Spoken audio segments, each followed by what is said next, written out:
안녕하세요. 사랑하는 성도님, 생명의 주님이 우리와 함께 하십니다. 우리와 함께 하시는 주님을 찬양합니다. 기도합시다. 주님, 감사합니다. 오늘도 저희들에게 희망의 하루를 선물로 주셨으니 오늘도 저희들은 주님과 동행하며 또 말씀 안에서 그렇게 복된 길을 걷기 원합니다. 말씀을 사모하는 저희들의 심령을 담비와 같이 적셔 주시고 은혜의 말씀으로, 생명의 말씀으로 오늘도 새롭게 하여 주시옵소서. 매일매일 살아가는 저희들의 삶의 길이 하나님의 은혜와 사랑 안에서 하나님께 기쁨이 되며 또 저희들에게 놀라운 은혜와 능력이 되는 복된 삶 되게 하여 주시옵소서. 오늘도 주실 말씀을 기대합니다. 사모합니다. 우리의 마음에 흡족하게 채워 주시옵소서. 예수님 이름으로 기도합니다. 아멘. 네, 오늘 말씀은 히브리서 8장입니다. 히브리서 8장 전체입니다. 1절부터 13절까지입니다. 제가 읽겠습니다. 지금 우리가 하는 말의 요점은 이러한 대제사장이 우리에게 있다는 것이라. 그는 하늘에서 지극히 크신 이의 보좌 우편에 앉으셨으니 성소와 참 장막에서 섬기는 이시라. 이 장막은 주께서 세우신 것이요 사람이 세운 것이 아니니라. 대제사장과 예물과 제사 드림을 위하여 세운 자니 그러므로 그도 무엇인가 드릴 것이 있어야 할지니라. 예수께서 만일 땅에 계셨더라면 제사장이 되지 아니하셨을 것이니 이는 율법을 따라 예물을 드리는 제사장이 있습니다.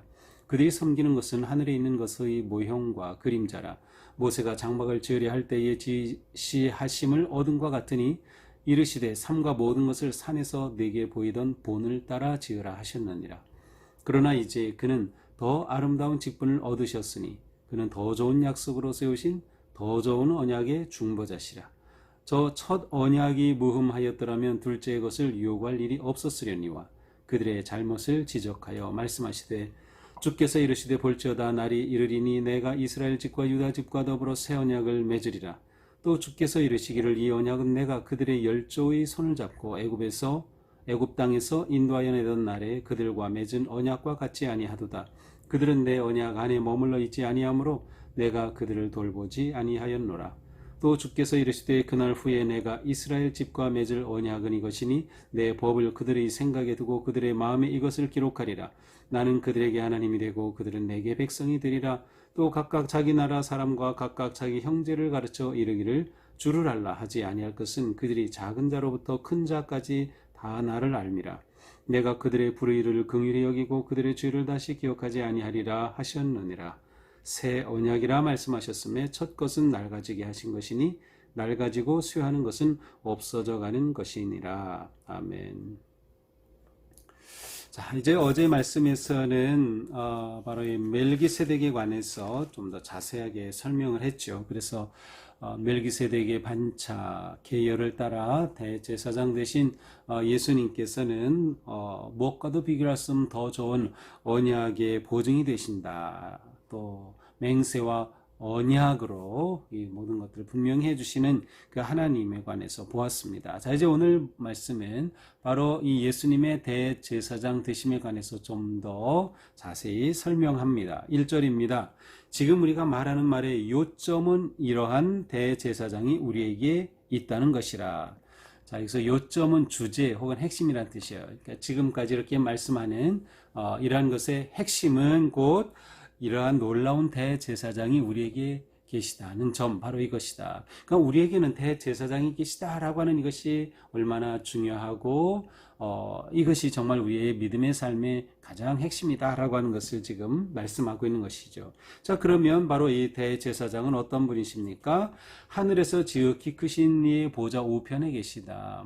자, 보좌 우편에 계시다. 하늘에서 이러한 표현은 예수님이 부활 승천하셔서 지금 계시는 그리고 하시는 그러한 모습을 의미합니다. 예수님께서는 하늘에서 하나님 우편에 앉아 계시면서 우리의 모든 길을 다스려 주시는 하늘에 계신 대제사장이다 라고 하는 거죠. 따라서 2절에 보니까 성소와 참 장막에서 섬기는 이시라. 성소 거룩한 곳, 곧 하나님이 계신 곳을 말하죠. 그래서 하나님과 함께 하시면서 참 장막에서 섬기시는이라. 참 장막, 참 성소, 참 성전이라고 하는 그런 의미. 자, 지금 예수님이 대제사장이면 제사장은 어디에서 일합니까? 성전에서 일하죠. 그런데 예수님이 대제사장으로 계신 것은 바로 참 성전이라는 말씀이에요. 이 땅에 있는 그러한 성전이 아닌 온전한 참 성전에서 섬기신다. 섬기신다는 것은 말 그대로 섬긴다는 뜻도 있고, 그래서 우리를 어떻게 섬기시나요? 우리 앞에서 본 말씀에 의하면 중보하심으로, 그렇죠. 우리를 중보하심으로 지금도 섬기고 계신다. 또한 섬긴다는 단어는 일하신다는 뜻이에요. 그래서 주가 되신 예수 그리스도께서 일하고 계시다라고 하는 것을 의미하기도 합니다. 자, 그런데 이 참 장막, 참 성소인 이곳은 하나님이 세우신 것, 주께서 세우신 것이고 사람이 세운 것이 아니라, 그렇죠. 사람이 세운 것은 어디에 있습니까? 땅에 있죠. 이스라엘에서는 예루살렘이라고 하는 곳에 성전이 있었습니다. 그곳에 하나님이 세우신 장막이 있었던 것이죠. 그러나 이 장막, 예수님이 제사장으로 다스리시는 장막은 하늘에 있는 장막이다. 대제사장마다 예물과 제사드림을 위하여 세운 자니 그러므로 그도 무엇인가 드릴 것이 있어야 할지니라. 자, 이 땅의 제사장들은 어떻게 했어요? 하나님 앞에 제물을 가지고 나가 백성들의 죄의 사함을 위해, 화목을 위해, 그들을 위해 제사를 드리고 중개자의 역할을 했죠. 예수님이 대제사장이시라면 예수님도 제물을 드려야 할 터인데 바로 예수님도 무엇인가 드릴 것이 있어야 하지 않느냐. 구체적으로 이것이 무엇인가를 8장에서는 설명하지 않지만 9장에 가서는 이제 설명을 합니다. 그리고 실제로 9장에 가서는 이제 오늘 8장에서 나오는 이러한 말씀들에 대해 구체적으로 설명해요. 그냥 한 군데만 보면 9장 12절에 보면 오직 자기의 피로 영원한 속죄를 이루사 단번에 성소에 들어가셨다. 그래서 예수님이 제사장으로서 드리신 제물은 곧 자기 자신, 예수님께서 자기 자신을 제물로 드리셨다는 것을 알 수 있습니다. 4절, 만일 예수님이 이 땅에 그대로 계셨더라면 제사장이 되지 아니하셨을 것이다. 예수님이 부활 승천하셔서 거룩한 곳에 계시기 때문에 우리를 위한 대제사장으로 지금 계시다는 거죠. 만약에 예수님이 계속 땅에 계셨더라면 그렇게 되지 않으셨을 거다. 왜냐? 이미 땅에는 하나님이 세우신 제사장들이 있었기 때문이죠. 율법을 따라서 예물을 드리는 제사장이 있기 때문에 이 땅에 계속 계셨다고 하면 제사장이 되지 않으셨을 것이다. 자, 5절. 그들이 섬기는 것은, 그들은 이 땅의 제사장들이죠. 그들이 섬기는 것은 하늘에 있는 것의 모형과 그림자다. 자, 이 세상의 성전, 이 세상의 장막, 그리고 그 안에서 제사장들이 섬기는 이 모든 것들은 하늘의 것의 모형과 그림자에 불과하다. 실제로 모세가 이제 출애기 25장에 보면 하나님 앞에 가서 이제 40일 금식하면서 또 하나님이 주신 계명을 받고 또 하나님이 구체적으로 주시는 장막을 또 성막을 어떻게 해야 하는지 구체적으로 그것을 본을 받았습니다. 그래서 본을 따라 하나님께서는 설계도를 주신 거예요. 쉽게 말하면. 그래서 이 땅에 있는 그런 것들은 본을 따서 지은 것인데 무엇의 본입니까? 하늘의 온전한 장막, 하나님이 계신 진짜 성전이지요. 하나님이 계신 그것의 모형에 불과한 것이다. 그림자다.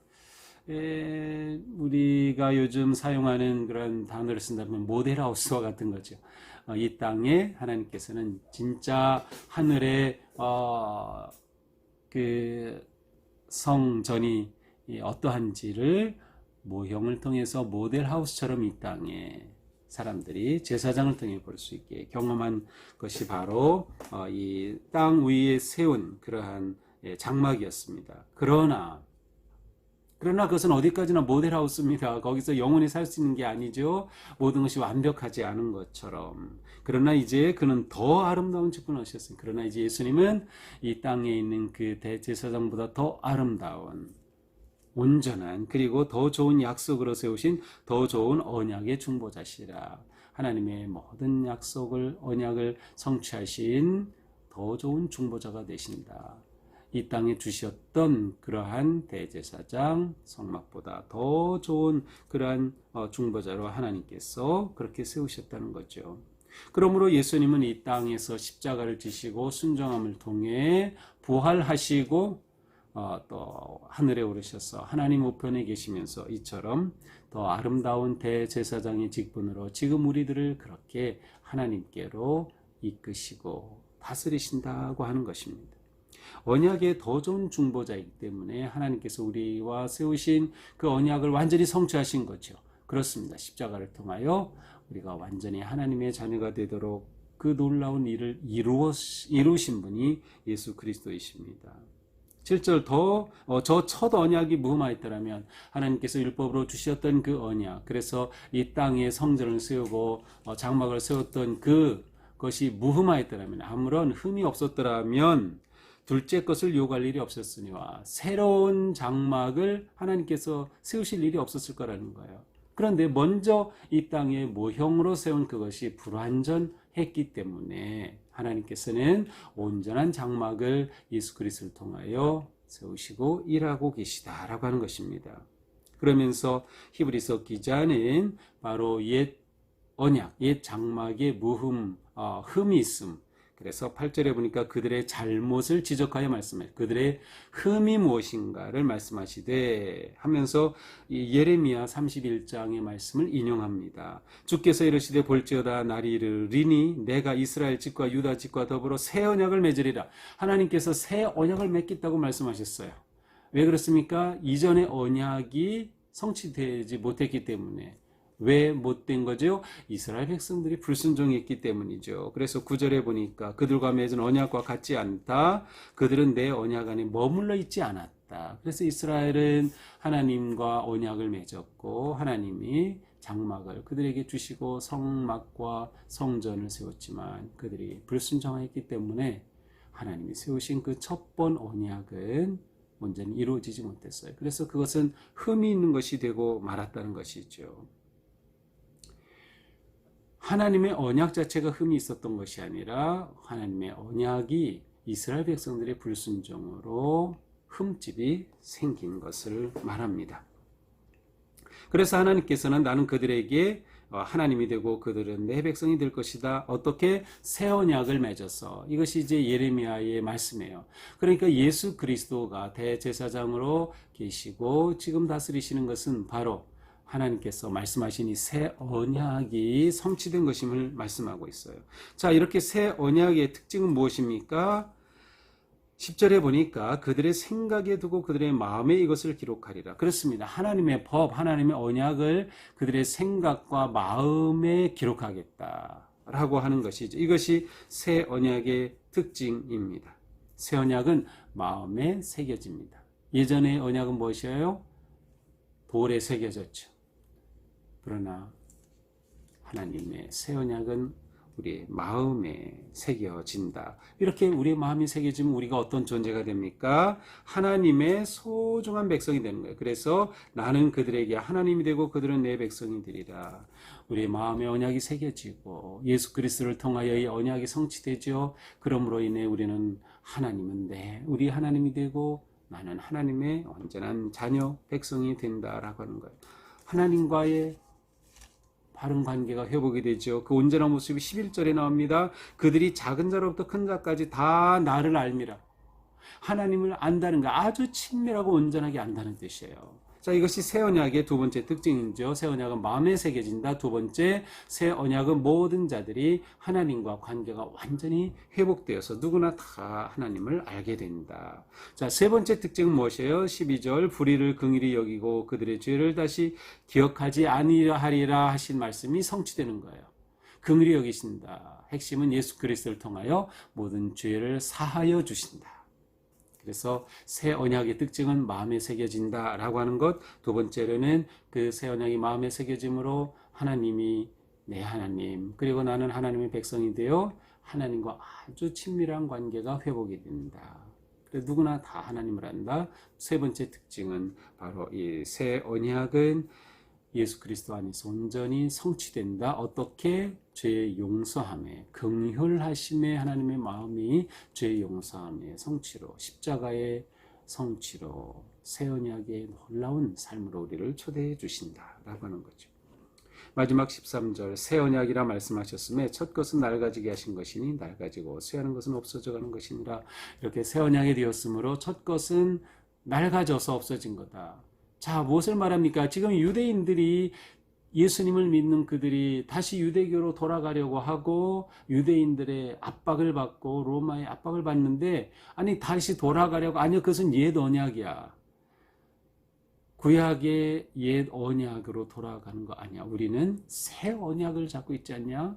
구약의 옛 제사장, 그들은 흠결이 많아, 죄가 있어, 잘못이 있어. 그러나 우리의 대제사장 예수님은 완전하셨어. 우리를 하나님께로 인도하시는 놀라운 우리의 주가 되신다. 대제사장이 되신다. 그러니 이전으로 돌아가려는 그러한 모든 생각은 잘못된 것이다. 내려놓아라. 지금의 이 믿음을 지켜라. 라고 하는 그러한 권고의 말씀이 담겨 있습니다. 자, 오늘 말씀을 보면서 우리는 우리가 믿음으로 사는 길은 어떤 것인가? 마음의 언약을 새긴 삶을 사는 겁니다. 우리 마음에 하나님의 언약에, 이 언약의 핵심은 무엇일까요? 사랑이죠.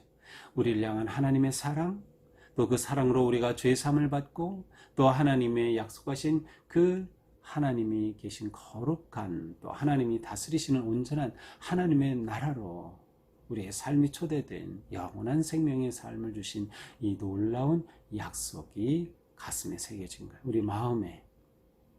그래서 믿음의 삶은 마음에 새겨진 언약을 붙잡고 사는 삶이다. 그렇다면 우리는 어떻게 해야 됩니까? 소망이 넘칠 수밖에 없어요. 왜냐하면 하늘 성소의 그 놀라운 영광이 성취될 것을 우리는 바라볼 수 있기 때문이죠. 그래서 요한계시록에서는 바로 이 하나님, 하늘의 거룩한 성소가 새 예루살렘으로 성취될 것을 보여주고 약속하고 계셔요. 새 예루살렘. 그러니 우리에게는 소망이 있는 겁니다. 이런 소망 있는 사람은 어떤 위기와 박해와 고난 속에서도 믿음을 지켜가는 겁니다. 믿음을 지켜가는 거예요. 또한 이와 같이 우리 마음에 언약이 새겨져 있기에 우리는 언약 백성이 되는 겁니다. 하나님은 나의 하나님, 나는 하나님의 백성, 하나님의 자녀. 내가 누구인가가 분명해지는 거예요. 하나님과 아주 깊고 친밀한 관계 가운데 살아가는 겁니다. 하나님과의 관계가 우리의 모든 삶을 결정하는 거죠. 우리의 신앙의 삶, 하나님과의 관계가 결정합니다. 하나님과의 관계가 왜곡되고 멀어지고 뒤틀리면 그 인생은 파멸입니다. 그러나 하나님과의 관계가 회복이 되고 예수님의 십자가의 사랑으로 대제사장 되신 예수님께서 우리를 아버지께로 인도하여 아버지와 우리 사이에 길이 열려지니 우리는 하나님과 친밀하고 아름다운 관계 속에서 진정한 복을 누리는 삶을 사는 거죠. 이것보다 더 행복한 일은 없을 것이니까 말이죠. 또한 우리는 삶의 어떤 상황에서도 이처럼 우리의 든든한 대제사장 되신 예수님을 끝까지 의지할 수 있다. 그러므로 오늘 우리는 계속해서 나를 위한 대제사장 되신 예수님, 그분을 생각하고 의지하고 바라보는 것이 매우 중요합니다. 우리는 예수 그리스도 안에서 새로운 피조물이 되었습니다. 이전 것은 지나갔습니다. 우리는 새로운 존재입니다. 하나님의 사랑 안에 거하는 존재입니다. 그리고 사랑의 삶을 살아가는 그러한 새로운 존재인 것이죠. 이렇게 우리의 마음의 언약을 새기고 우리의 삶이 온전한 언약을 이루어가는 삶을 살 때 우리 마음의 성소가 지어지는 거고요.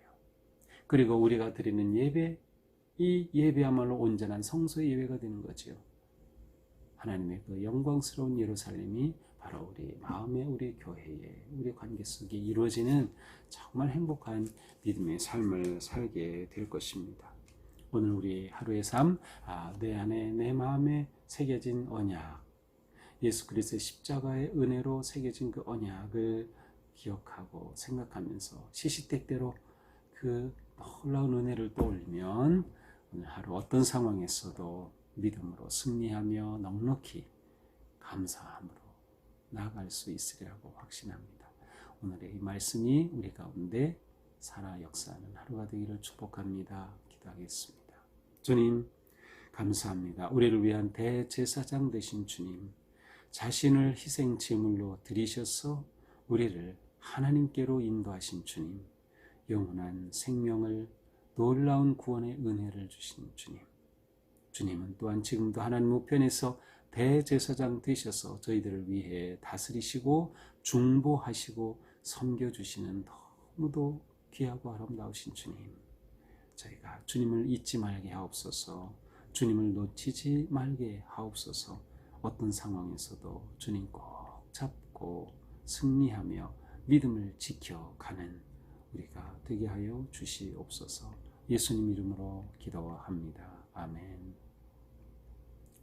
네, 오늘도 주님 은혜 안에서 우리 삶이 거룩하고 또 아름답기를 축복합니다. 사랑합니다.